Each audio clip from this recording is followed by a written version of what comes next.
This podcast is about introducing our fans to the animals, plants, and other products that we work with at Josh's Frogs. It's an opportunity to paint a picture of our hobby that is refreshing. We want you guys to be successful with the animals that you're keeping. We want our hobby to grow ethically and sustainably into the future. Welcome to the Josh's Frogs podcast. Today I got Max. Max has done another podcast or two with me as well. Today we're going to talk about isopods and springtails. So welcome to Max. Thanks for coming on the show.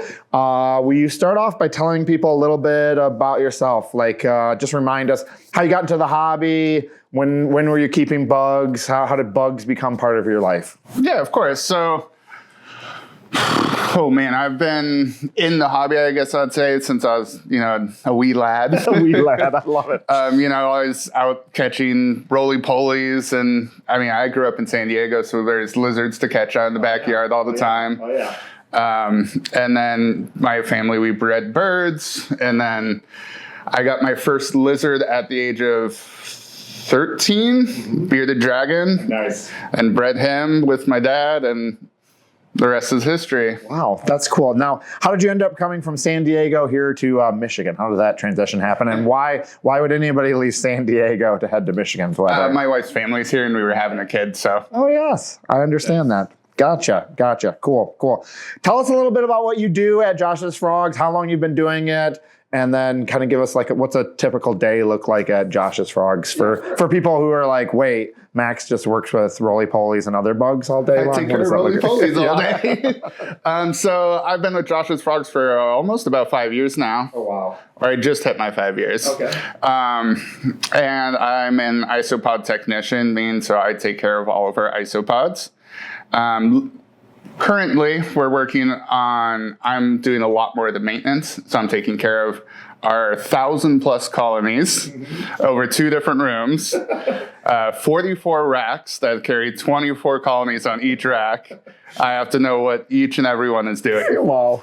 So, a typical day is, come in, whether it's a feeding day or a maintenance day, I'll come in and either feed and water all the isopods, or I'll come in and start working on upkeeping on all of their colonies, cool. Which can be anything from swapping out substrate, doing the substrate refresh, adding leaves, botanicals, making sure they have sphagnum moss, because one of our naughtier isopods, the dairy cows, P. laevis, recently came into the habit of eating all their sphagnum moss. That's awesome. That is awesome. So you talked a little bit about isopods. You talked a little bit about roly-polies. I'm glad you used that term. I feel like isopods sounds scary, and then when you're like, they're just roly-polies, then it sounds more approachable. Talk a little bit about isopods. What are they? Why are they popular in the hobby? Talk a little bit about what is an isopod for us. So isopod is part of your cleanup crew. They basically take the waste of your animal or the food waste left over from your animal. They eat it, distribute it back into the soil, then making fertilizer basically for your plants. Cool. They'll also, some of them, to a certain degree, will eat fungus gnat eggs. They'll keep pests at bay, keeping your vivarium doing really well. Cool. Now there's a lot of different kinds. Kind of walk us through what different kinds are and how we should think about the different isopods that are available in the hobby right now. Oh boy, there's a lot of different types. I think off the top of my head, I believe there's 9. So you have your dwarf whites, you have scabers, you have laevis, murina, oniscus, parvis, rathke, cubaris, that's going to be your rubber duckies that everyone loves. Yep. And texensis. You got them all. And dilatatus, so there's 10. So that's going to range everything from the tiny little white ones that a lot of people use for their dart frogs vivariums. Those ones are the dwarf whites. T. trichorina. And so the interesting thing that they do is, so in the wild, they're a predator for isopods, for your bigger body isopods. Since they're fossorial and they live underground, and they're about the size of the babies, of the big ones. So they come up and they actually will be protected by the mom or the dad and eat the babies. Really? Wow. So much more protein eating isopods. Yep. Okay. All right. Scabers. So those are the ones that you guys see a lot outside, as well as inside a vivarium too. So there's two lines. There's a Spanish line and there's an American line. The Spanish line is typically going to be your red scabers. They're called giant oranges. And those ones are actually pretty good at semi-arid or arid environments. Okay. All right. And when you say semi-arid, arid environments, for my mom, who's like, what is arid? Like, what does that mean? Drier environments. Drier environments. Okay. All right. Another good one for drier environments is Dilatatus, which is the giant canyon. Those ones are bigger bodied. The coolest thing with those is, so we've actually been able to make our giant canyons breed year round. They are a seasonal breeder. And they breed in the fall. So what happens in the fall? It cools off. Leaves fall. And once we start putting leaves year round into their colonies, they start breeding year round. Oh my gosh, that's awesome. Specific type is maple leaves. Really? Live oak leaves, the funniest thing, they will take those live oak leaves and they'll just bulldoze them to the front of their colony and be like, we don't want these. That's awesome. That's awesome. But the female on those species, they actually make a little nest and raise their young and protect them, which is super interesting. So we'll open up one of our logs and look in there and you'll see little nests, little pockets of all the females with their babies. Oh my gosh, that's so cool. And all because of maple leaves. Okay. All right. Wow. I'm forming a new product in my mind right now. That's awesome. And you have your pruinosis. Those ones are good all-around isopod. They're going to be great for anything from jungles to super high humidity to all the way down to semi-arid. They'll do okay at semi-arid. Cool. They like a lot of airflow and a lot of humidity. Oh, cool. Any of the other ones have different requirements as far as when it comes to super dry versus super humid? So Laevis, they're actually native to the Middle East, if I'm remembering correctly, that whole Mediterranean Peninsula area.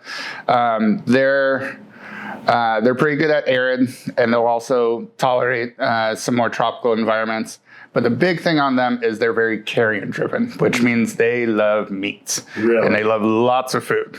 So Laevis, we do not suggest for anyone to put in as a bioactive, as a cleanup crew. They're pets, and they'll get big. So what's big? What's big on an isopod? They'll get up to almost like 2 inches. Really? Huge. Oh my gosh, that is gigantic. So people are keeping those as pet. Can you talk a little bit about keeping isopods as pets? How do you set them up? If you're not throwing them in your terrarium, like how are you setting those guys up? So the most basic way would be like your plastic Sterilite shoebox. And so you're going to fill that with a couple of inches of high-grade substrate. And then one side you're going to have your wet area, so you'll put some sphagnum moss on that side. And then the other side is going to be your dry area, and we suggest feeding on the drier area. And then you're going to do your leaf litter, some piece of cork bark for them to hide under, and that's it. Talk about sizes and how many. Like I bought one of the hanging things, so I've got 5 or 10 of these guys. How big of a shoebox am I looking at setting up? The 6 quarts work great, and they're about a foot long, 6 inches wide, somewhere around there. All right, and then how do I know when it's time to go larger? Like how do I gauge that? So whenever they start to basically cover the bottom of your cork bark, and then at that point you can either split, and so then you'll just have 2 separate colonies, and that's what they actually do in the wild, is that once they've fully taken over an area, a small part of them just move on and go take care of another area. Really? Yeah. That's cool. So we're actually running experiments on that right now and doing it's a 5-foot long enclosure. And seeing how big of a colony we can get going with that much foot space. Is what we're thinking is that we'll have 2 or 3 individual colonies within that one enclosure. Interesting. That's very interesting. You talked a little bit about some of them eating different stuff. I have a group of isopods not inside of a terrarium. What am I feeding them like when I'm trying to culture them outside? Personally, I actually love our product, the Pod Power. It was actually developed here. I knew the guy that made it. It's super cool, all the ingredients and everything that goes into it. Everything from kelp to dried fish to mushroom powder. Great overall thing. It's got a decent amount of protein as well, so it's great for those carrion protein-driven animals. Yep. And then it's also terrific for a lot of the other smaller species too. So that's a great product. Some people use fish flakes. Yep. Some people also use the Rapashi bug burger. Okay. Yeah, that's also another good one. And how do I know how much to feed at a given time? Is there a good rule of thumb for that, or how do I gauge how much I'm feeding my colony? It's actually a great question. So our colonies consist of hundreds to thousands, and we do like a 1-inch cube. Really? Yeah. That little bit of food? Mm-hmm. For our heavier eaters, like the lavis, we actually have to give them 2 pieces of food. Technically, what it goes down to is it's 3.5 grams. Okay. For one of our colonies. Wow. And so for the bigger ones, they get 7 grams. So that jar should last for the average hobbyist who's collecting. Yes, it should be a long time. Okay. All right. And then how often are you feeding those guys? We feed all of our colonies twice a week. Okay. All right. So a little tiny bit of food twice a week. All right. And as far as misting and keeping that humidity up, because isopods are crustaceans. They're not actual insects. So they have gills, and their gills are actually towards the rear of their body. And if you ever see an isopod in an enclosure that's drying out, they'll actually pump the back of their body against the floor, trying to get more moisture kicked up to wet their gills. Oh my gosh. All right. And so how often are you misting, and does it depend on the type of isopods that you guys are working with? It does depend on the type of isopods that we're working with. And we mist about once a month, but all of our enclosures have a gasketed seal around them. Okay. So they're not losing a lot of that moisture. Okay. We do have vents built in so that there is air exchange and whatnot. But it's really just a rule of thumb of keeping an eye on your enclosure and making sure that you see when it starts to dry out, you give it another mist. Okay. All right. Talk a little bit about some of the common issues that people have culturing isopods. What are the issues? And then what are some ways that you can kind of prevent some of those issues, whether that's other things getting into the isopods or different care issues that might arise when you're keeping isopods. Talk about a few of the most common ones and how do we... Yeah, so some of the issues is mycelium, also known as mushrooms. That'll get in there, and honestly, that's actually a show saying that your substrate, your soil is really good. Oh, cool. Mushrooms mean happy soil. Good. But if you see any of those actual stems, the flower blooms of that, you just pick it out. And if there's a ton of mycelium, diluted vinegar mixture works really well. Okay. And then the other biggest one is either drying out or over misting. Yeah. So the isopods, they don't like their feet wet. Yeah. But they do like a lot of humidity. So using that sphagnum moss to your advantage as like a sponge for a lot of that water, and then letting that kind of hydrate the rest of the colony. Cool. Cool. Talk a little bit about using isopods or roly-polies inside terrariums with animals. Like, how do you pick which kind to use? Like, how do you add them? Like, what do you do for maintenance? Talk a little bit about using them in a terrarium with animals, whether that's dart frogs or other animals. How do you introduce them to the tank, and then how do you take care of them and make sure that they're doing well? So when you introduce them into the tank, personally, what I suggest everyone to do is to have a colony set up of whatever you're using in your enclosure as your cleanup crew. Because if you have an animal, they're going to snack on your bugs every once in a while. That's what they do. And then you don't want it to be, an expensive snack for your crested gecko. He goes in there and eats all 10 of the isopods you got. Have you a colony, and then you feed, and then you seed the colony, or you seed the enclosure from the colony as you go. Cool. So that you never really run out. And as far as introducing them into the enclosure, it's nothing special. You put them in a cup and you just dump them straight in there. Cool. Are you feeding them inside the terrarium when they're with animals? Always good to supplemental feed your cleanup crew, whether it be springtails or isopods. because they are good. They're doing their job, cleaning up waste, bringing anything. They're detritivores, so they're eating anything that's rotting, anything that's breaking down. And sometimes there's not a lot of that in your enclosure. Yeah. So using a little bit of food, like the pod powder, even if you just use it dry, yep, and just sprinkle it a little bit in there in the corner, that's all you need to do. Cool. What about mixing different species of isopods when I'm putting them in my terrarium? What should I do? Is there issues with that? So if you want a variety of colors in your enclosure, go with a party mix or a color mix. That's all the same species. That are different morphs and colors. Gotcha. Mixing species, typically what happens is one's going to outcompete the other one, and then you're just going to end up with one type of isopod. Got you. All right, so sticking to one, using the party mix or the color mix to help you out. Sounds like a good way to go. Like we run into that same issue with other animals where people are like, I want a different colors. Yeah, same thing. As much fun as like a community tank of all these different types of things, it's not very feasible most of the time unless you have a massive footprint of enclosure. Yep. Cool. All right, we talked a lot about roly-poly's isopods. What's a springtail, and kind of compare and contrast them to isopods? How are they different? How are they the same? So springtails are a really interesting type of microfauna. They are an insect, and they're those tiny little white things that are like half the size of a grain of rice. They are great at eating fungus. That is their main purpose. All they do is they're going to go around anything that's molding, anything that's fungus outbreak, they're going to go and attack it and eat it. Yeah.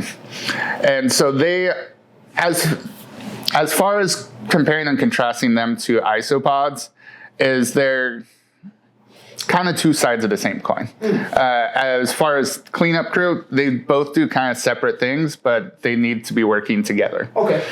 So they basically work alongside isopods in keeping the forest floor or your enclosure clean. Okay. All right. And then talk a little bit about the same strategy you had where you're culturing them outside the tank with the isopods and introducing them into things. Is that what you recommend people do with the springtails as well too? If you have multiple tanks, that is what I would suggest. So one of our products, this guy right here, this is our 32-ounce springtail. It's on charcoal, and we have a little bit of water down there in the bottom. And then if you crack it open, there's our Spring to Life mixture. That's the food that you feed them.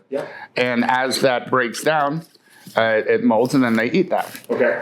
This is how I would suggest keeping a culture together outside of your enclosure. Cool. And then to seed, this one's a lot trickier than the isopods, is you actually get to flood this.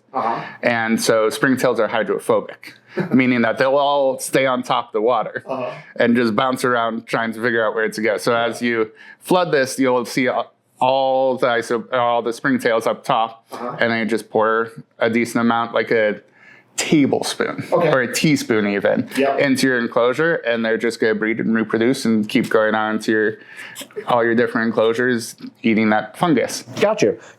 And so using the 32-ounce one to culture them outside the tank and then add back to the tanks. How do you know when to add more springtails? Are they just going to reproduce in the tank? How does that work? Typically, they're just going to reproduce in the tank. Gotcha. Most of the time, you're not going to need to reintroduce them into an enclosure if you have a healthy setup. Gotcha. Sometimes, though, things happen and enclosures might dry out. And that would be the biggest source that you would have to then reintroduce them into the enclosure. Gotcha. As for the other ones where you just have one enclosure, this is our 8-ounce springtail. And this one is as easy as isopods. You pop it open, you just pour it straight in there. Gotcha. And you do this when you're mixing your substrate. It's okay if they get buried. They'll climb right back out and go and do what they need to do. Okay. And then you mentioned some supplemental feeding to the isopods inside of a terrarium. Would you do the same with the springtails if you're just doing springtails? Okay. And you do the same exact thing. If you're feeding the pod power or something similar to that, the springtails will go and eat that as well. Gotcha. Or if you're trying to culture and you see like your population of springtails is kind of going down, then you can use some of our Spring to Life, and that stuff works great. Cool. I see you brought some of the isopods. Tell us a little bit about some of the different products that you guys have developed and where people can find them. So for springtails, we have our 4 ounce. Okay. This is going to be a great starter for a smaller enclosure, something like a 5 to 10 gallon. Yep. Same thing with these. You just pop it open, pour it into the enclosure, and you're good to go. Cool. And I just went with the 8 ounces. Yep. These ones, pop it in. This one is, so these ones we suggest 1 per square foot. Okay. So that's a good rule of thumb. If it's a 10-gallon enclosure, this should do pretty much well. But if it's like a 20 long, Yeah. you're going to want like at least 2 of these. Okay. Perfect. And then for someone with multiple enclosures, you're going to use this one, keep your own colony of Springtails. Gotcha. As for isopods, we have, and the hangers are, you can find these at Pet Supplies Plus and Petco. Oh, cool. So these ones, these are our 5-count isopods that you'll find at Petco and Yep. Pet Supplies Plus. Same rule of thumb about this is good for like a 5 to 10 gallon tank, Okay. or to start your own little colony if you want to keep them as pets. Gotcha. These ones, we only put bioactive into the 4 ounce ones. So those ones are all going to be for your vivarium. Got you. And then how long can I keep it in that little cup before I'm putting it in my terrarium? These things are great in here for a month. So since they are crustaceans, you're going to notice that there is not any air holes poked in here. Gotcha. Because you want that humidity to stay in the enclosure, because that's going to be your number one killer, is them drying out. Okay. All right. And then we also have these guys we're calling our bioactive buddies. So these are isopods, and these are going to be typically your slightly fancier isopods or your bigger ones. We just have these ones that are going to be coming out real soon that we got in, and these are a special. We're only going to have them for a small period of time. Oh, nice. So this is a Cubaris SP salmon. Okay. So they have a beautiful salmon color. They still have that funny little duckbill face that the rubber duckies have, but these are going to be that pinky orange red kind of color. Cool. And then these ones, same thing. Either if you're doing starting your own colony, or if you're using in a vivarium, you're just going to pop the lid, pour them all in there, and they're good to go. Cool. All right. Last question on isopods. What is your favorite one? What's the favorite, Max's favorite isopod? So, as far as looks go, I love the scabbard lava. Okay. They're so cool. They're sexually dimorphic, so the males and the females have different colors. Oh, cool. And the males are the ones with the orange-red speckling that makes it look like lava. And then the females, a lot of the time, are a lot more gray. Oh, really? But that coloring is so cool. Oh, that's cool. We'll put a link in the podcast description to some of those guys. That'll be really cool. As far as my favorite, as far as how they act, would be the Cubaris marina. So like your little C's, your papayas. Yep. They're adorable, and there isn't not much going on in the head. And they're so colony oriented. Really? So a lot of the different isopods, they'll kind of spread out to different logs. They're all still together. They're still one colony, but they're more spread out. Whereas marina, they all nudge in as close to each other as possible, and they just hang out in one area together. Really? That's cool. Max, thanks for educating us on isopods and springtails. I'm going to do a lightning round with you. Feel free to skip a question, but just give me the first thing that comes to your mind when I ask the question. All right. If money, space, and legalities were no issue, what's the one pet that you would keep? The one animal that you'd be like, okay, I have to have this in my house, in my yard. What would it be? Mangrove monitor. Okay, and how big is a mangrove monitor? It's been a while since I've looked this up. I believe they get to like 4 to 6 feet. Okay. Wow. Cool. That's awesome. Big monitors are really cool animals. All right. Your favorite animal or plant in the entire world? What's an animal or a plant that you're like, man, that's the coolest thing ever? What is it? I do love monitor lizards. It's a dinosaur. How could you not? And as far as plants, I love ferns. All of them, just they're ferns. They're cool looking. You have an hour of free time. Nobody's bothering you. your family's off somewhere visiting somebody else. It's just you. What are you doing with that hour of free time that you have? Oh gosh, some random hobby, probably cooking, or making enclosures. The opportunities are endless. I'd probably spend the whole hour thinking of what I was going to do. Exactly. I can feel that. Yep. So shocked that you had an hour. All right. When you were a little kid, what did you want to be when you grew up? It's funny you ask. I was back when I was younger. I was part of a mail-in group that were the Young Entomologists of America Association, and you would get your little piece of mail each week or month. I can't remember. We had the cool little patch. It was so much fun. That's cool. That's so cool. All right, last question, probably the hardest one. One piece of advice can be about isopods, springtails, can be about keeping animals as pets, can be just about life in general. What's one piece of advice that you give to people? Everybody's just listening, that you have their ear. What's one piece of advice that you give to people? Don't stop trying. Awesome. Appreciate it, Max. Max does some of our writing. He's done some blogs. He's done some care sheets. He's also done some other videos as well, too. So check out Max across all of our channels. But thanks a lot, Max. Thank you. Thank you for tuning in to today's episode. If you enjoy this content and want to stay up to date, make sure to like, subscribe, and follow us across social media. We always want to bring you the best content, so let us know what you think in the comments. And for all your reptile and amphibian needs, be sure to check us out at joshsfrogs.com. We have an amazing selection. Until next time, stay curious, stay froggy, and keep exploring.